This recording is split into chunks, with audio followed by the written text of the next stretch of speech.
tests informed the upgrades that are debuting on today's flight test. And you know, we've all been watching this, following through the incredible testing campaign for every flight. And man, I can't wait for today as well as everything else we've got planned this year. Just a recap of what happened just before this flight test. Our most recent one was back in November 19th. That was Flight 6. It lifted off at 4 p.m. Central from Starbase, Texas, just a couple miles over our shoulders. It was a gorgeous sunset ascent. Let's take a look. Attention all flight crew members, flight is go for launch.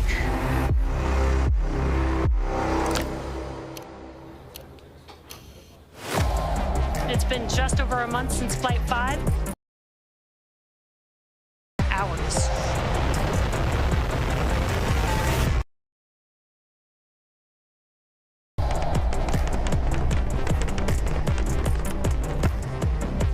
Stage separation.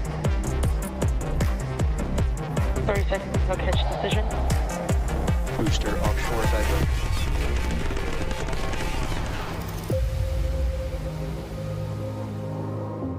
Tune in and watch the ship fly around planet Earth.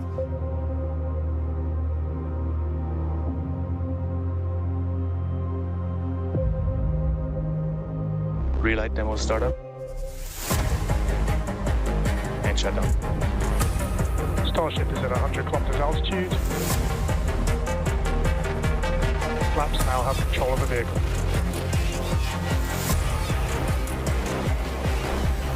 Starship has started the subsonic belly flop.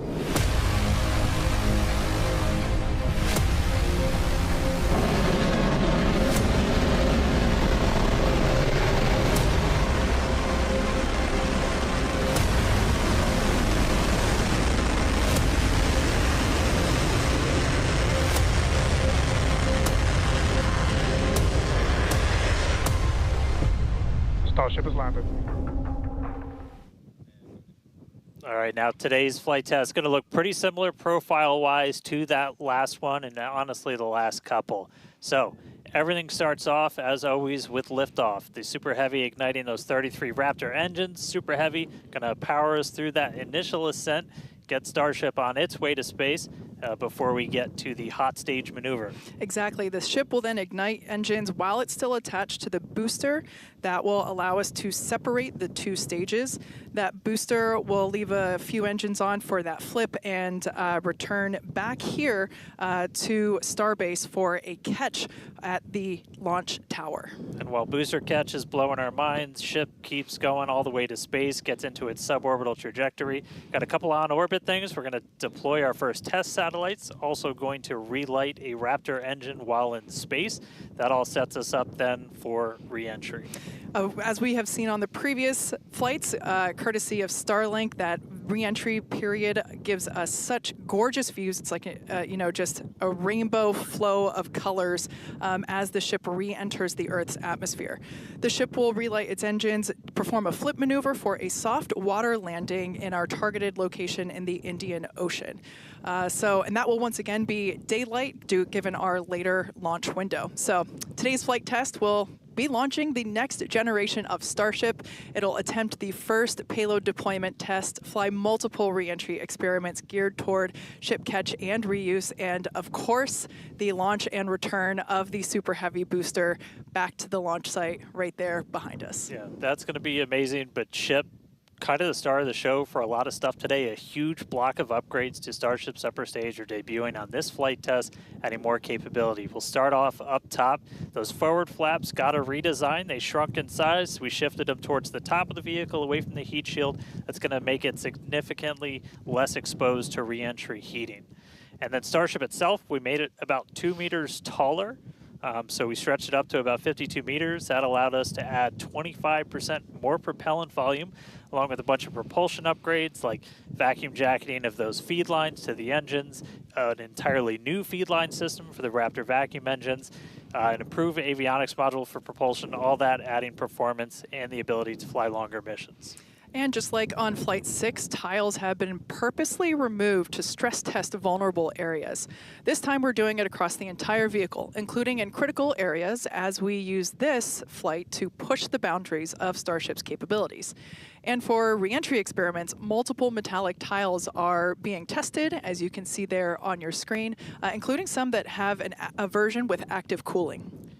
Then the vehicle's avionics, its brains, got a complete redesign. Some of the new things, we've got 4 of these upgraded Starlink terminals that combine Starlink, global navigation, and RF communications into a single unit.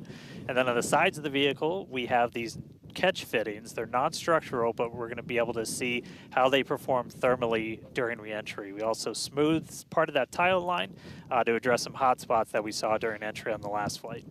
Now the ship and the booster, they weren't the only thing to get some upgrades. On the ground side, several radar sensors will be tested on the tower catch arms as we experiment with additional ways to measure distance between the arms and the vehicle while we prepare for ship catch. Now this is just a handful of the many upgrades included on this flight that make this the most capable Starship that we've flown so far. And then something really cool has me super excited. We're going to be deploying 10 Starlink simulators that are similar in size to our next generation Starlink satellites. With pretty unparalleled payload capacity and full reusability, Starship's going to be able to deploy our more advanced V3 Starlink satellites, which is going to help us continue to revolutionize global connectivity. Each of those Starlink V3 launches on Starship is going to add about 60 terabits per second of capacity to the Starlink network. And that alone is that's more than 20 times the capacity we're getting with every V2 Mini flight on a Falcon 9 right now. That just helps further Starlink's impact in the coming years as we expand access to high-speed internet all around the world and eventually beyond.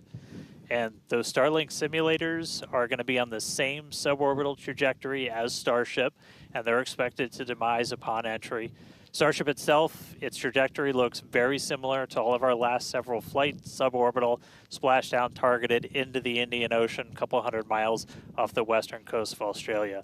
And then the other on-orbit thing we're doing is going to be relighting a single Raptor engine while in space. We knocked that out last time. V2 ship, new propellant system. Let's do it again on this one. Ship's going to be busy. Now, of course, we can't forget to add that today's Super Heavy booster is reflying flight-proven hardware for the first time. A Raptor engine that flew on the booster that was caught during Starship's 5th flight test. You can see it there on your screen. This flight-proven engine, we've got Raptor 314 there, hence why there's a piece of pie on this nozzle. Maybe we can get that image rotated so you can see it a little bit better. Yeah, there we go. If you didn't already know, we like our jokes around here. So that's what we have planned for today's flight test, and so far everything is on track as we continue to count down. We're now within 23 minutes of launch. We're at 22 minutes and 52 seconds. Everything continues to look good. Still a little breezy, but that's okay for us. Yeah, we set up our desk in a wind tunnel today. It's probably windier here than it is anywhere else, but weather's cooperating, really clear skies, no rain today, still well within our limits for booster launch or catch. Not tracking any issues on vehicle as we continue to count down. We're still loading prop on board. Our range team also reporting that the range looks like it will be clear at our current T0. So that's super important. We're going to keep an eye on that all the way up to the end. As for what we've already done with the vehicle leading up to today, we stacked the vehicle over the weekend. We lifted the ship on top of the Super Heavy booster. Hours ago, we cleared the site of all personnel, and of course, our flight controllers came on console, some of them sitting in the building behind Dan and I. And as Dan mentioned, the range team was deployed. They are standing by in the Gulf to make sure that the booster has a clear to return back to here at the launch tower, but also they're located in the Indian Ocean, standing by to make sure that the targeted landing zone for the ship is also clear as well.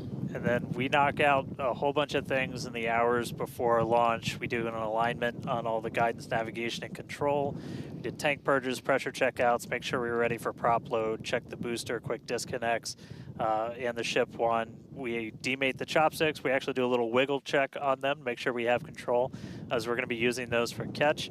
load up all of the hydraulics that are on the tower, and then we did the initial locks and methane chills, getting them ready for prop load. Now, speaking of prop load, we conducted the go, no-go poll for prop load at 3:30, so a little bit less than an hour ago. All was good there. Prop load is underway. The LOX load on the booster started at T-minus 45 minutes, and fuel started at T-minus 43 minutes. Booster fuel will start at T-minus 41 minutes, and then LOX on the booster started at T-minus 35. So that will all wrap up at T-minus 3 minutes and 20 minutes on the ship side, and at T-minus 2 minutes and 50 seconds on the booster side. So everything is looking good. Propellant is loading. Yeah, looks like we're about half full of everything on booster, 3/4 of the way there on ship, looking good for a launch today. With that, though, let's jump over. Let's check back in with Jesse real quick and all of our teams out at Hawthorne. Thanks, Dan and Kate, and great to hear the updates with the vehicle as we prepare for liftoff. There is a lot more people here, as expected.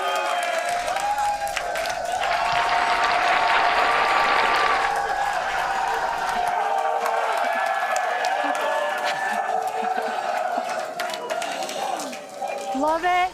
All the Raptor engines are built here, so there's a lot of that team here in the crowd, so they have a strong connection to the Starship flight today. Every flight test gets us closer to a fully operational Starship, which gets us closer to our ultimate goal to make humanity a multi-planetary species. To establish cities on Mars, we're going to need high-cadence, low-cost flights for cargo and crew. As the only fully reusable rocket with this kind of capability, Starship is the only vehicle in development that will be able to unlock our multi-planet future. Starship uses a first-of-its-kind on-orbit propellant transfer to refuel in orbit in preparation for these long trips. With milestones like ship catch and in-orbit prop transfer coming up, 2025 promises to be huge for Starship and our journey to Mars, with our first trip currently planned for the end of 2026. Between the reusability, low cost, and heavy lift capabilities, this all comes together to help us deliver up to 100 people at a time to destinations both near and far, and to deliver payloads farther and at a lower cost than any other vehicle. We'll be able to launch more massive payloads than anything else flying or in development today, capable of sending things like giant space telescopes or the next generations of space stations into orbit on a single launch. So while today's flight is just a test, the future is much closer than we realize. But one flight test at a time, so let's head back to Dan and Kate for a closer look at Starship. Thanks, Jesse. Starship features two major parts: the ship, which has 6 Raptor engines, and the Super Heavy booster, which has 33 Raptor engines. The Raptor engine is a reusable methane-oxygen staged combustion engine that powers the Starship system and has twice the thrust of the Falcon 9 Merlin engine. Now, just like we saw flights 1 through 6, the current iteration of Starship is an experimental vehicle flying for development. As we mentioned earlier, today's flight is debuting a ton of upgrades that we've had in the works in order to increase Starship's reliability and performance. Several of these upgrades will also unlock our ability to fly longer missions, something that we'll want to do as we start doing orbital flights around Earth. And then to get an even better sense of just how big Starship is, we can start here. Let's take a person about 2 meters tall. Towering over that, you got your Millennium Falcon clocking in at 35. Just above that, we've got a Falcon 9 rocket, payload fairing attached. Double that height, you're up at 70 meters. And then topping it all off, nearly twice the size, it's a fully stacked Starship up to 123, got 2 meters taller. Altogether, the ship, 52 meters, Super Heavy boosters, 71. And what's super fun is we're going to make ship and booster even taller in the future. Which is crazy, because turning around and looking at it and thinking that it's going to be bigger, that's mind-blowing. Make the ship as tall as the booster. Now, moving up the rocket, the ship features 6 Raptor engines. 3 optimized for sea level performance and 3 optimized for vacuum performance.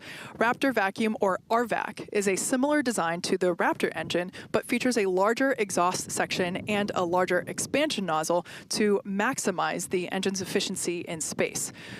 Our upgraded ship that we're debuting today carries about 300 more tons of propellant than the last flight's ship, bumping it up from 1,200 metric tons to about 1,500 metric tons. It's a lot. The ship is designed for vertical takeoff and landing on any hard surface. Now, the ship is also outfitted with newly redesigned forward flaps that are used to aerodynamically control the vehicle's attitude during atmospheric flight and enable a precision landing. The new flaps are lighter and positioned more leeward or away from the heat shield. Now, to reach full reusability, the ship has to be able to survive re-entry not just one time, but multiple times. The ship's heat shield is essentially what does the job for that. We've been iterating on that every single flight, building towards that heat shield that requires no refurbishment between flights. Now, the heat shield is composed of thousands of hexagonal ceramic tiles. They're designed to insulate the vehicle during that atmospheric entry where temperatures ramp up to as high as about 2,600 degrees Fahrenheit.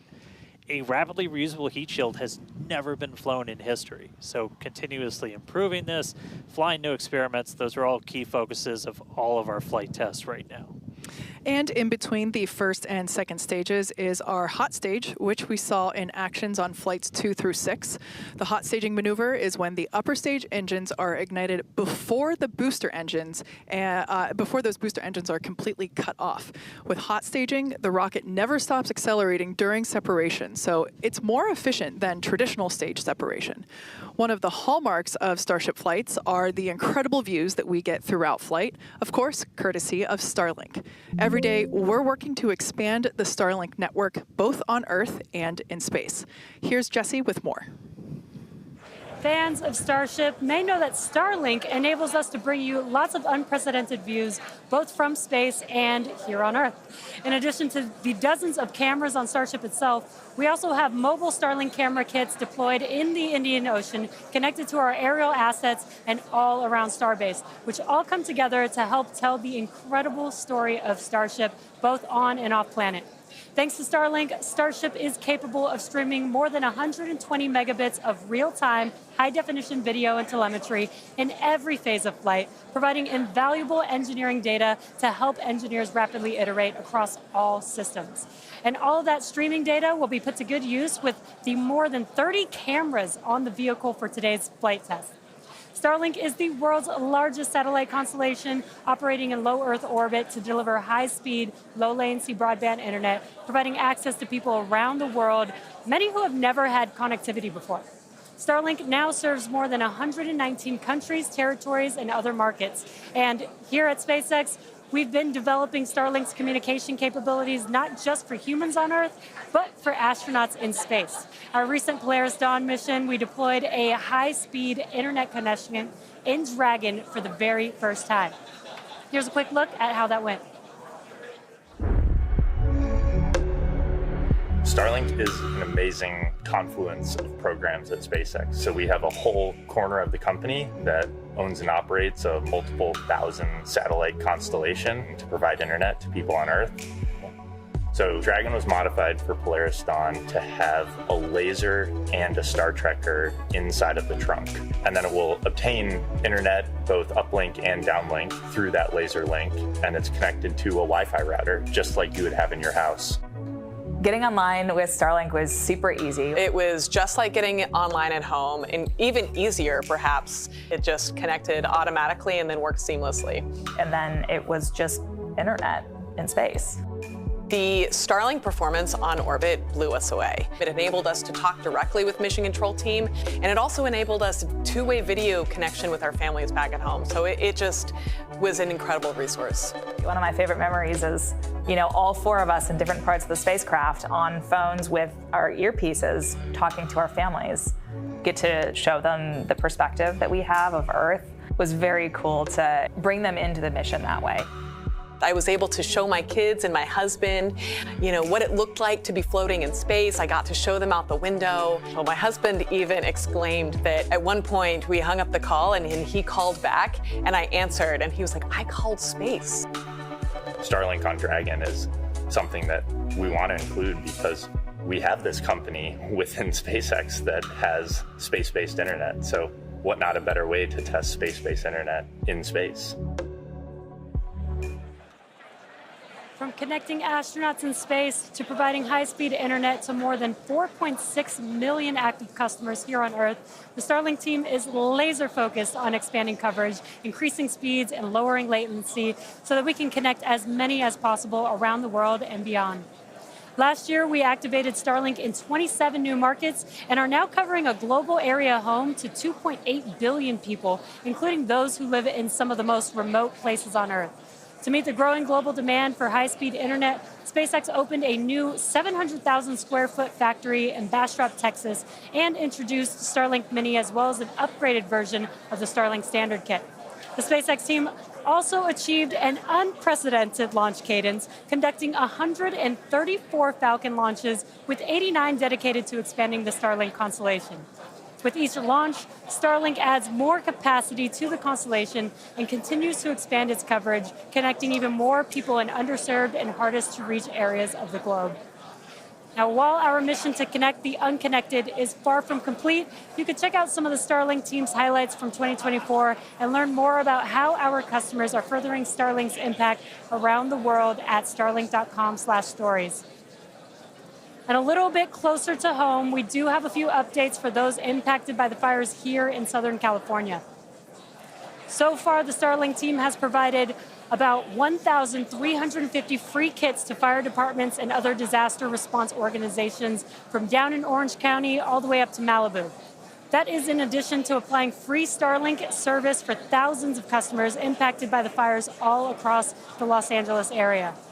And just as critically, since enabling our direct-to-cell satellites with T-Mobile, more than 120,000 text messages have been sent, allowing those in impacted areas to reach loved ones, text 911, or receive emergency alerts.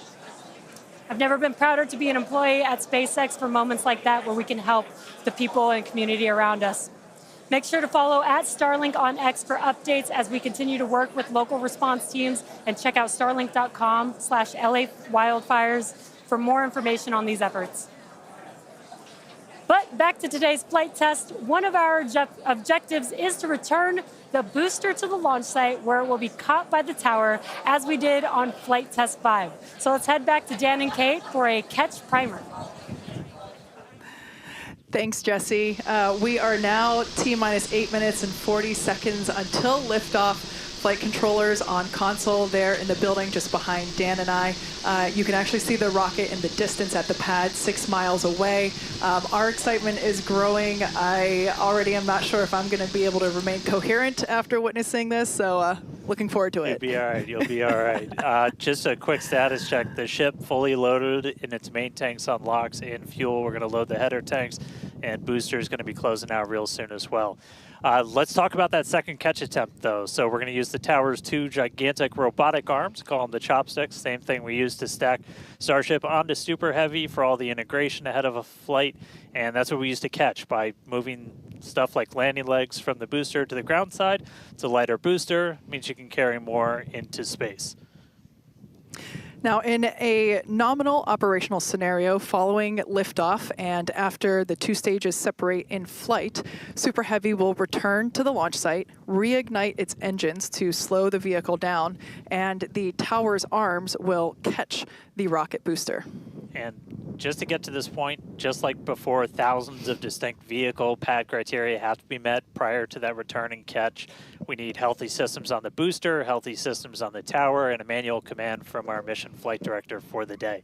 If we don't send that command before the boost back burn ends, or if any of those automated checks kick us out, that's what happened on Flight 6, the Super Heavy booster will divert to an offshore trajectory, and it'll go out and do a landing burn in a soft splashdown in the Gulf of Mexico.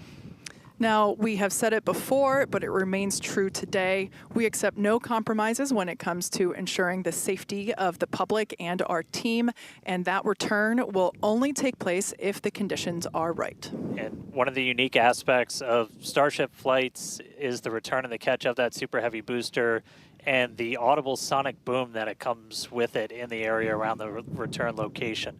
General impact to anyone in the area is just a brief thunder-like noise, but it definitely lets you know it's coming. Oh, yeah. It's something our neighbors in Cape Canaveral, Florida, and Vandenberg, California have become accustomed to over the years, and now we're bringing the boom to Boca. So here's a peek of what to expect.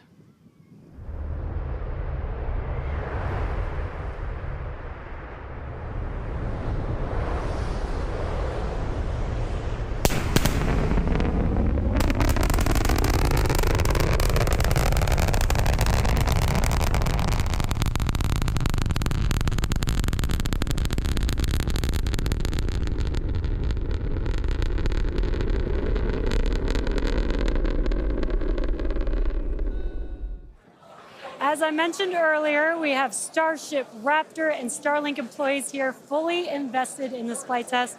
And of course, many other SpaceX employees also here across our site supporting their teammates. Every flight test has been pretty unique, and we're all very excited for another round of firsts, but I'm pretty sure the crowd is looking forward to potentially watching those chopsticks catch another booster. So let's see how excited they are today.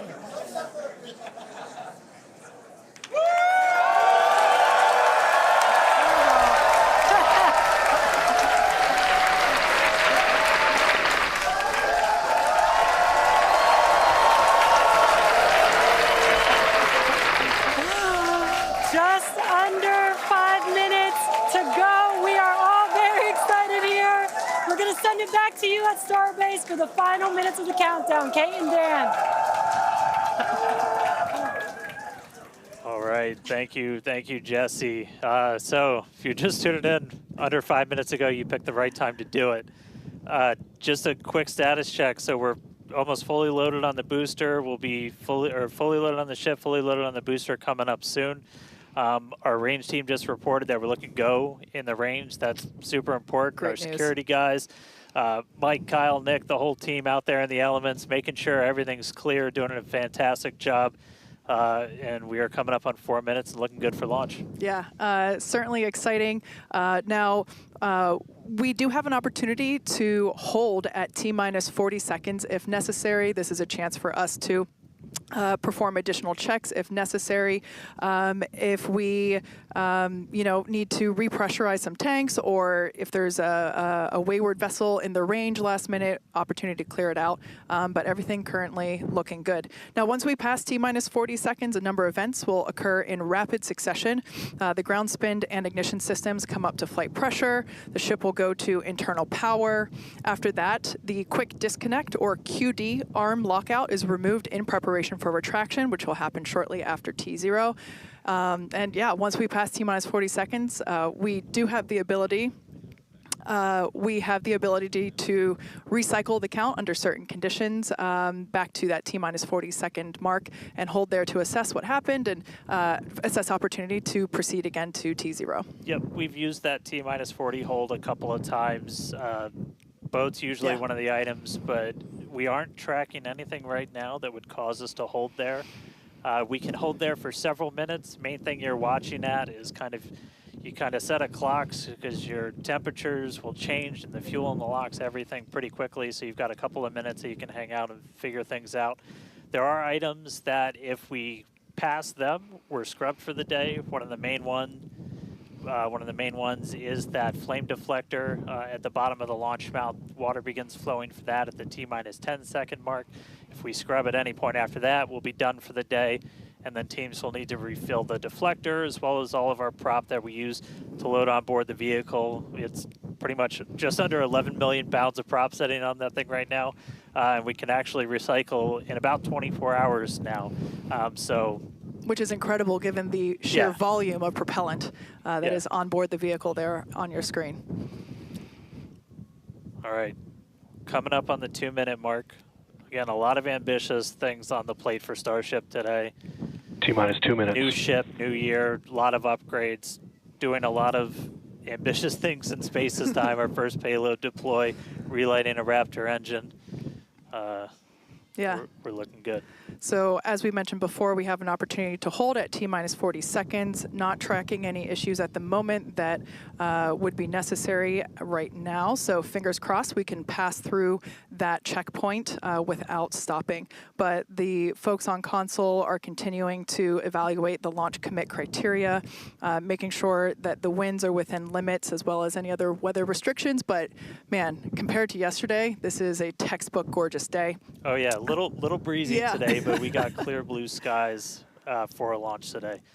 So at this point, all the prop has been loaded on the vehicle. We've closed everything out. We're doing our final thrust vector control, our steering for the engine checkouts.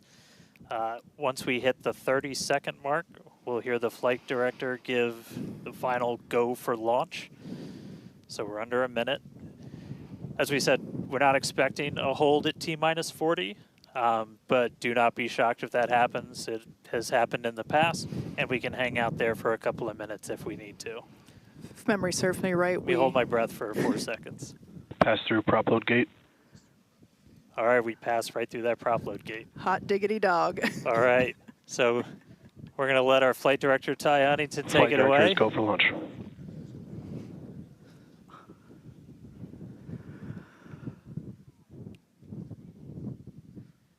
And 20 seconds.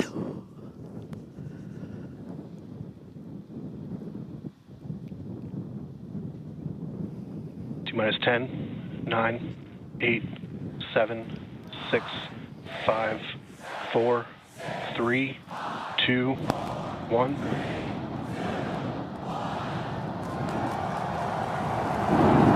We have liftoff.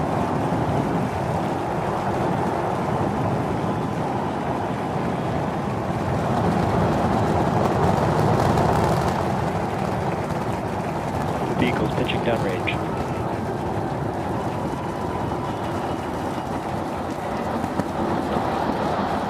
Booster check pressure is nominal.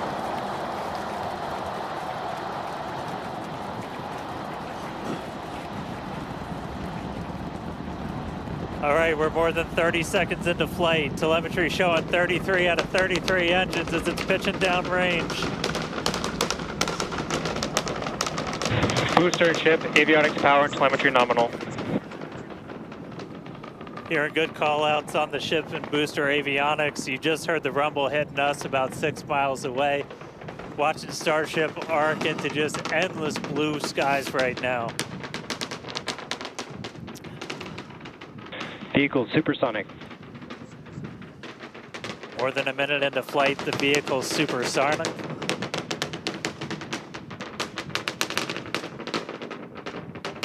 Max Q. So we just passed through max Q. That's the greatest stress the vehicle's going to experience on the way uphill. Reminder that all of our teams down here on the ground are now looking at systems on the tower. They just did a manual check through. That's going to inform that manual flight director's decision. Next moment coming up, though, is going to be hot staging. Don't take your eyes off it. It's one heck of a light show. What a gorgeous ascent. 6 ship engines getting ready to ignite. That's going to happen while we're still attached. We can still see the ship's engines from the ground.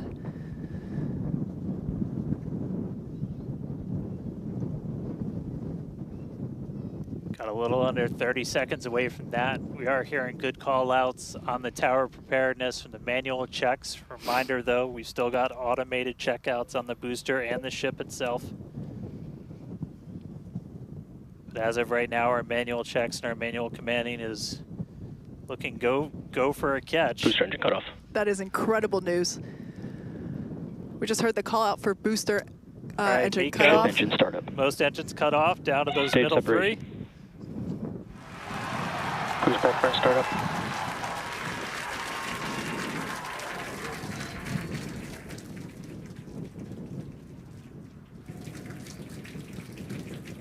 All right, hot stage Ship raptor, chamber confirmed. pressure We've is got a nominal. booster hopefully on our way back to us, and a ship now making its ascent burn into space. How's it going in Hawthorne, Jesse? It's great over here. You can hear the crowd screaming for every milestone. The booster is now making its way back down to Earth. Looks like we have 12 of those 13 engines ignited. We're using the engines that actually gimbal. We are go for booster return. An excellent call out there. We are go for booster Ship return. avionics, power and telemetry nominal. There's a lot of criteria that needed to line up to ensure that we could have a safe booster catch, and it sounds like we got the go for that. And there you can see on your screen, we had we just jettisoned the hot stage, and there's a great, excellent view there of the hot stage floating away from the super heavy booster. Now we've shut down the engines for that boost back burn. That confirms boost back burn is now complete. That was the first of 2 burns required for the vehicle to make its way back down to Earth. And next coming up will be the landing burn. That's going to be 13 of those center engines igniting again. And that will then go down from 13 down to 3 engines just right before we touch down for that booster catch. Now, reminder, our stage 1 objectives are to have a controlled ascent, stage separation, as well as a controlled boost back burn and hot stage as well. So we're looking good for that so far. Some great views there from the ship of Earth. That looks incredible.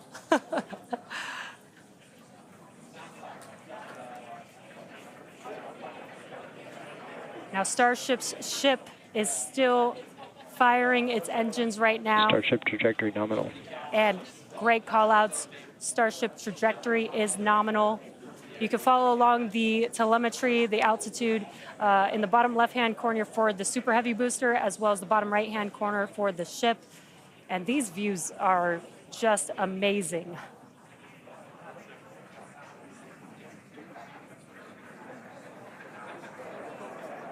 Again, the booster is currently making its way back to the tower today. So we're looking forward to a booster catch with the chopsticks. And in the meantime, you can see those grid fins there, helping to control the vehicle and guide it back to its landing site. Booster FTS is saved. Now with that, we're gonna hand it back. How's it going over there, Dan and Kate? How are you doing, Kate? Seeing that in person? You know, Dan had to take that entire segment because I couldn't talk. That was incredible. There it is. We can see the booster coming back in now through the plume. At least it looks that way to us.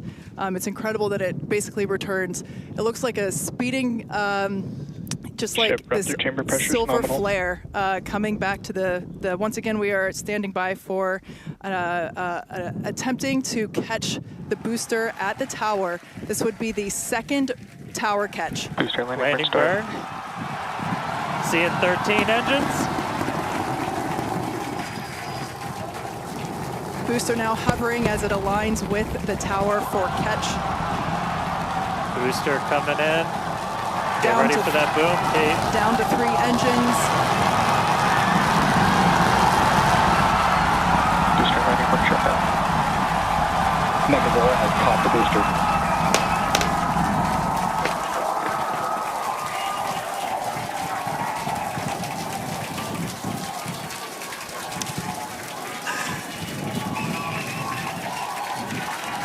You heard it here, Megazilla has caught the booster. Once again, for the second time, a successful catch by the launch tower. This is the same tower, the launch pad, where that booster took off from just 7.5 minutes ago. Great view from the chopstick arms, looking at those hypersonic grid fins that steer the booster for that precision landing. It almost looks like it's flapping its wings. Yeah, you can see just how small that catch fitting is, too, on something that's just so massive. That was absolutely insane. Meanwhile, we're not done, but wait, there's more. Wow, that is just absolutely stunning. And this, of course, a gorgeous view there from the tower looking down at the top of the booster.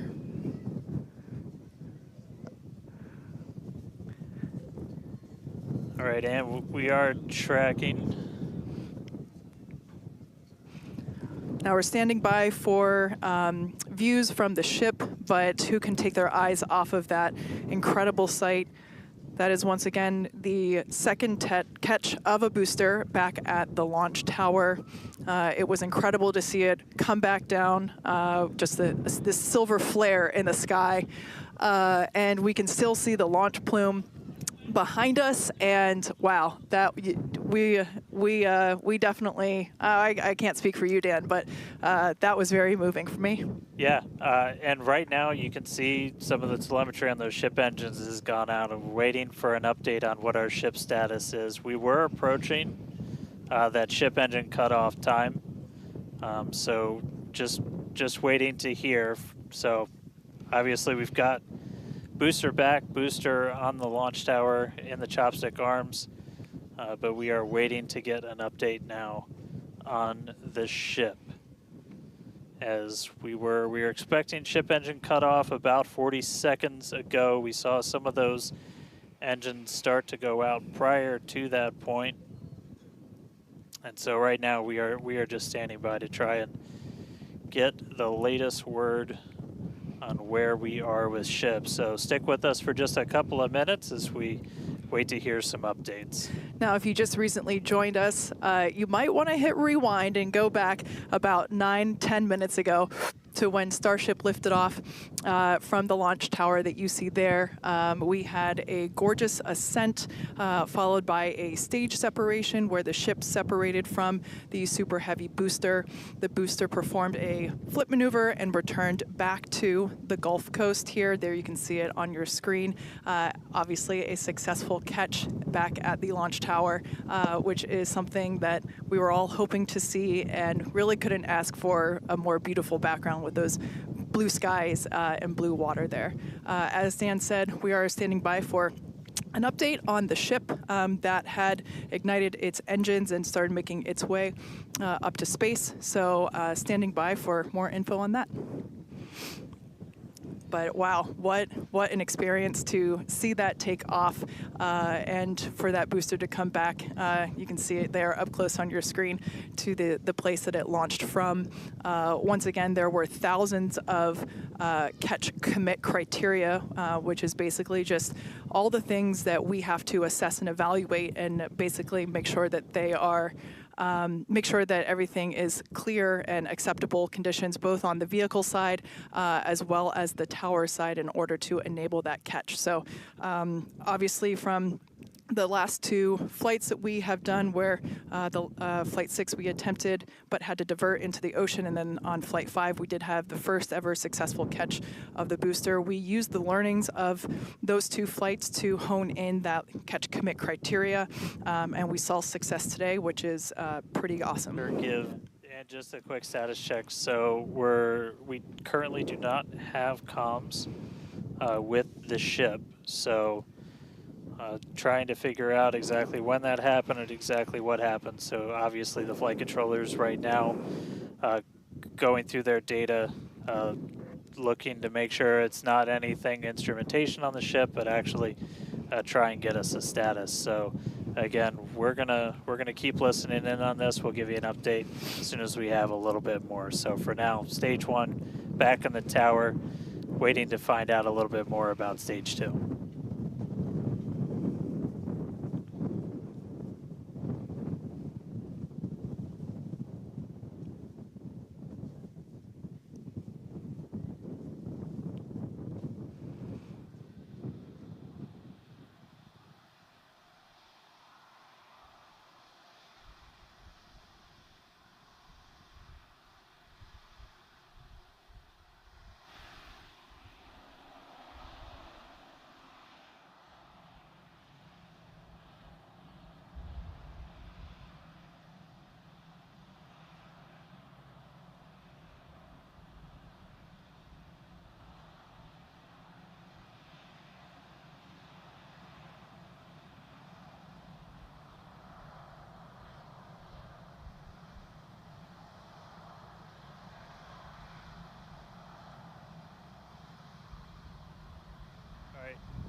So if you are just tuning in, we caught a booster, but we are still waiting to find out a little bit more on the ship. So it had successfully separated. We did that hot staging maneuver. We did see all 6 of ship's engines on the way uphill during its ascent.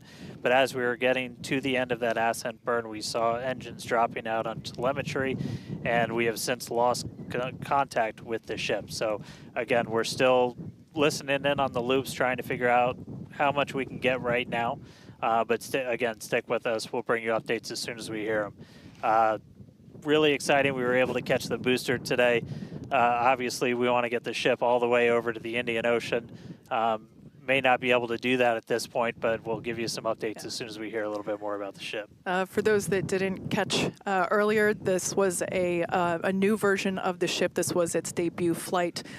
So a lot of learnings here for sure as we continue to tune in and listen in with the teams and try to gather more information to understand where we stand with the ship. But as Dan mentioned before, teams are trying to make sure that it's not an instrumentation error. We want to find out if it's, did we just lose communication or did something else happen with the ship? So teams are actively working, trying to figure out what we can find out, and we're continuing to listen in and find out more information to share as we can. But as we said before, and you can see it there on your screen, what a beautiful, beautiful sight to see another booster back at the launch tower.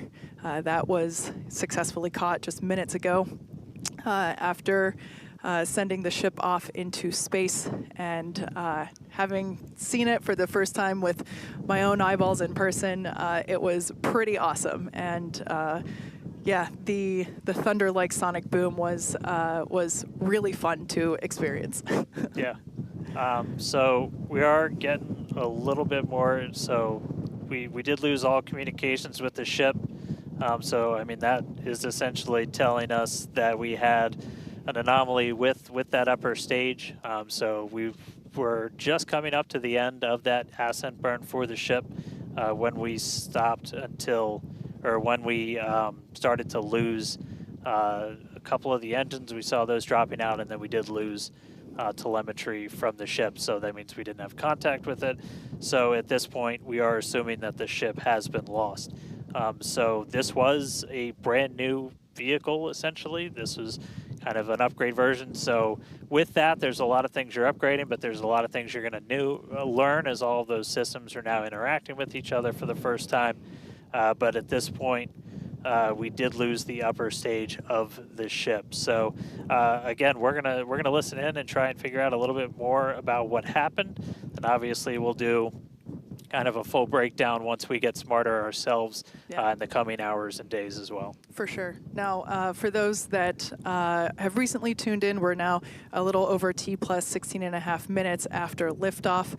We do believe that we have lost the ship during its ascent phase. It's successfully separated from the Super Heavy booster, but during that ascent phase, a couple of the engines dropped out, and then shortly thereafter, we lost communication with the vehicle. So we are assuming that we have lost the ship, but we are standing by to confirm that. And once we can, we will. But this was a new version of the ship, of Starship, and it was intentionally designed and flown in order to basically test the envelope, as we have done with every one of these test flights, the keyword there being test, and really trying to understand the boundaries and the maximums for the ability of this vehicle to fly and understand where those boundaries are. So we always knew that excitement is guaranteed today, success not guaranteed. And so yeah, we are standing by to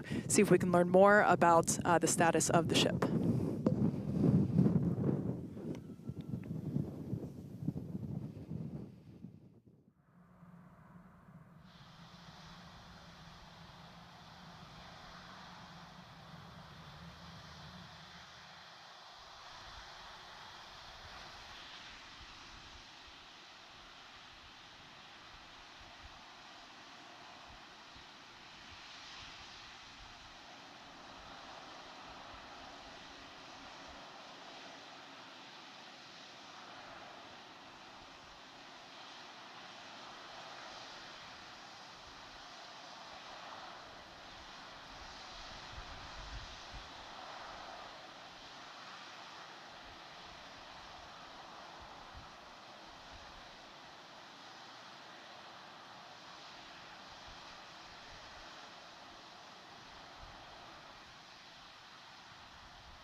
When I look at you, it seems so damn easy to love. Was alone, now I'm feeling so alive.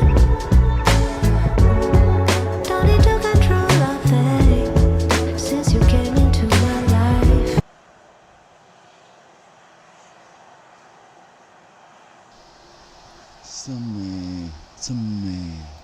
Some chilled music coming up till we get some audio back, I think.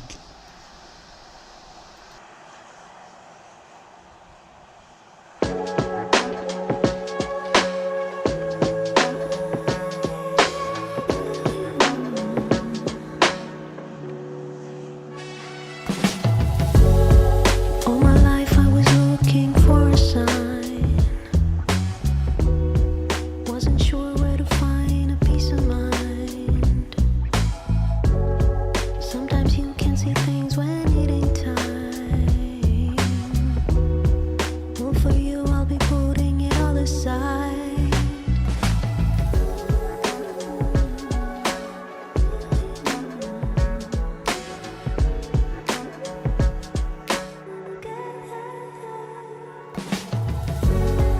When I look at you, it seems so damn easy to. So, how is everybody's January going? Don't need to control a thing since you came into my life. I can climb a mountain, get so high. Don't need to control a thing. Feeling so alive.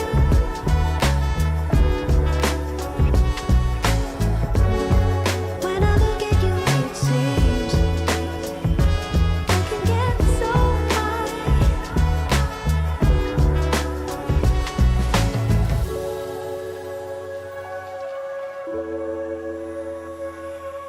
Get so high, get so high.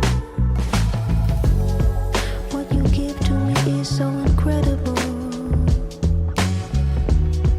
It's in me, I'm my own creditor. And the world is full with predators. But you show me the good and I'm getting there. When I look at you, it seems so damn easy to love. Was alone, now I'm feeling so alive. Don't need to control a thing since you came into my life. Thanks everyone I for can climb a continuing to mountain, stick get around as we were checking in on the status of the ship. At this point in time, we can confirm that we did lose the ship. However, Starship, the total vehicle, did have an on-time liftoff at 4:37 p.m. Central Time from the launch pad just behind us at Starbase Texas. Gorgeous ascent and successful stage separation. The booster pushed the ship off, and the ship disconnected during that stage separation. The booster came back for a successful, the second ever booster catch at the launch tower, which was pretty incredible to see. Yeah, it was great to see the booster come down, but we are obviously bummed out about ship. It looked like we lost contact with it a little under 8.5 minutes into flight. That's roughly when you start to get to that main engine cutoff. We obviously need to go through all the data. It's going to take some time. In the next hours, days, we're going to figure out exactly what happened, come back, fly the next one, get even farther. Reminder, it's a test. It's a flight test. It's an experimental vehicle. So we'll figure out what ended our day today and make sure it doesn't end our day tomorrow. So as we do that, we're going to continue to provide you updates on our X account on SpaceX.com. So just continue to tune in there. As we learn what happened, we'll be ready to share it. Exactly. So for now, we are going to wrap up our webcast. We'd like to thank the folks in the county for supporting the launch, as well as the agencies that enable us to launch, and of course to our viewers for tuning in. And thank you, Kate, for coming down, doing this with me. It was great to have you here. I'd do it again in a heartbeat. All right. Well, that'll do it for us. We'll see you guys at the next Starship flight test.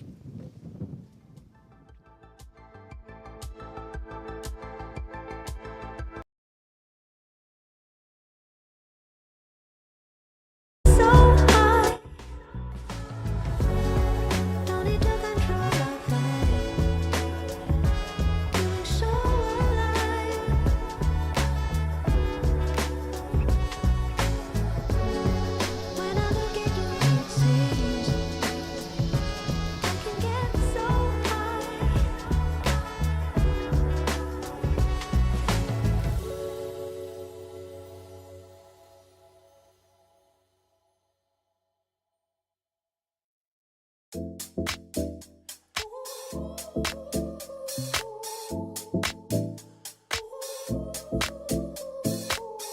the bed you sound so musical, in the club you scream. God like gaze, you're so beautiful, but you're not for me.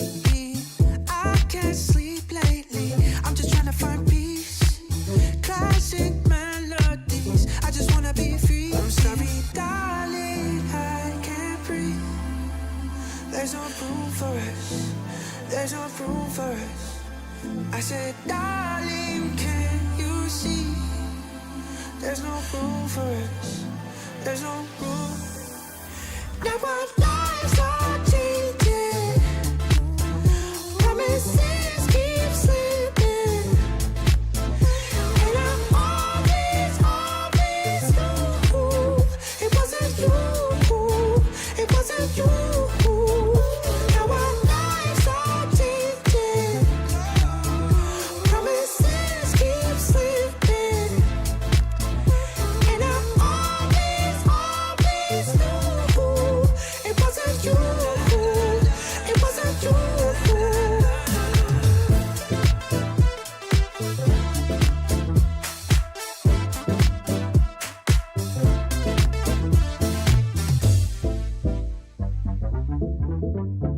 And she said, boys hot here coming from a mile away, not as sleek as you think. DMs early in the AMs, I'm not Becky from the street. All this time, baby, our love was so deep. You can't sleep lately, but what about me? I'm sorry, darling, I can't breathe. There's no room for us, there's no room for us. I said, darling, can you see? There's no room for us, there's no room. Now our lives are changing, promises keep slipping, and I always knew it wasn't you, it wasn't you. Now our lives are changing, promises keep slipping, and I always knew it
till you alert, girl. Millimeter.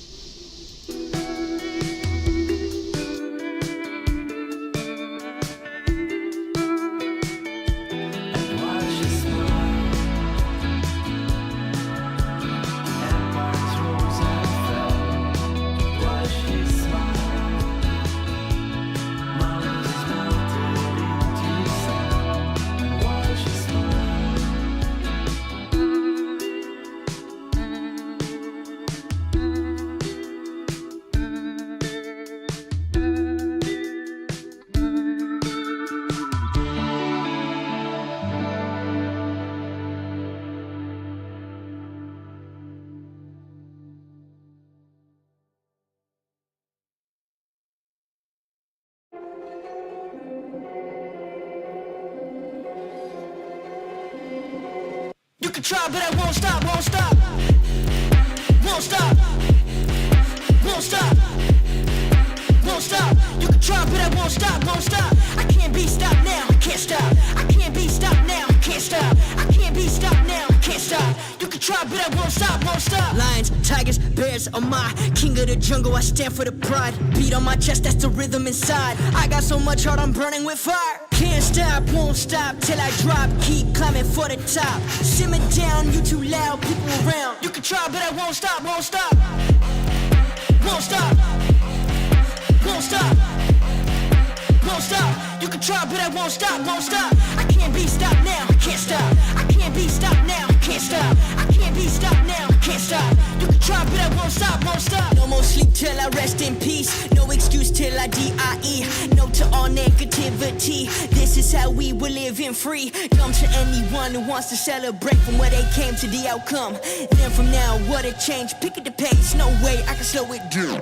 Give me a minute of your time, I can guarantee all things work for who believe. All it takes is the faith of a mustard seed. Who can stop what was meant for me? For me, yeah, this for me. For me, and I ain't for free. For me, yeah, this for me. For me, and I ain't for free. Pick your head up, no more defeat. Get up off the ground, move your feet. Get up, get up. It's time to get up, get up. Can't stop, won't stop till I drop. Keep climbing for the top. Simmer down, you too loud, people around. You can try, but I won't stop, won't stop. Won't stop. Won't stop. Won't stop. You can try, but I won't stop, won't stop. I can't be stopped now, I can't stop. I can't be stopped now, I can't stop. I can't be stopped now, I can't stop. You can try, but I won't stop, won't stop.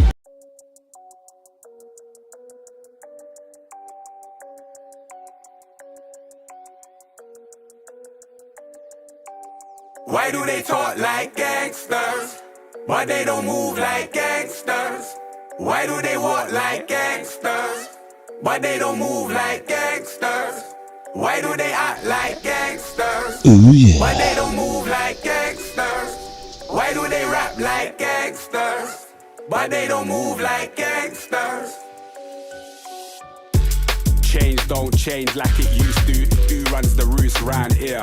The cooch gone clear. Got the heart from the bass to the snares, but the word is what's keeping them here.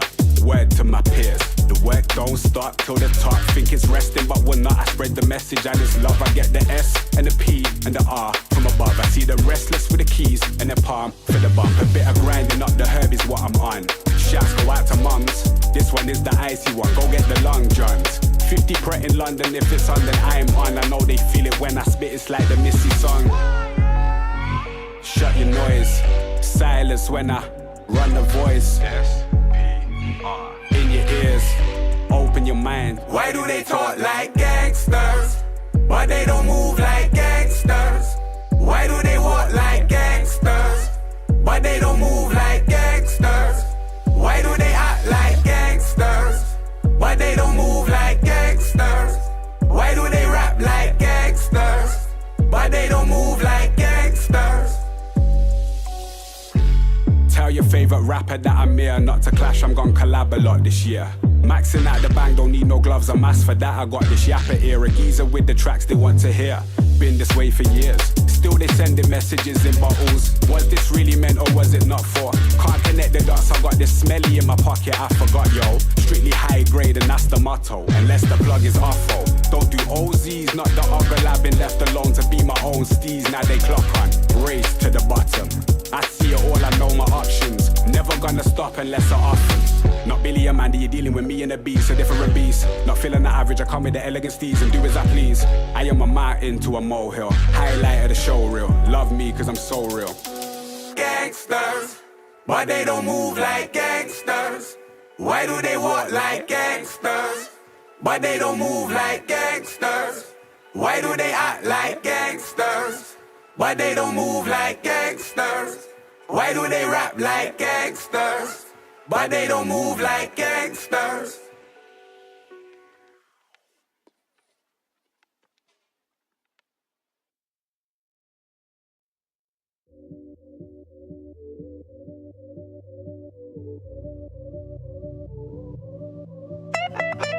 Chasing you, chasing you, chasing you, chasing you. Donnie's cooking a nice chicken dish with mashed potatoes, and I'm eating a piss and a cup of coffee. To fall in love is easy, but that really doesn't matter, baby. No, the challenge is to keep the love, make it last forever, maybe.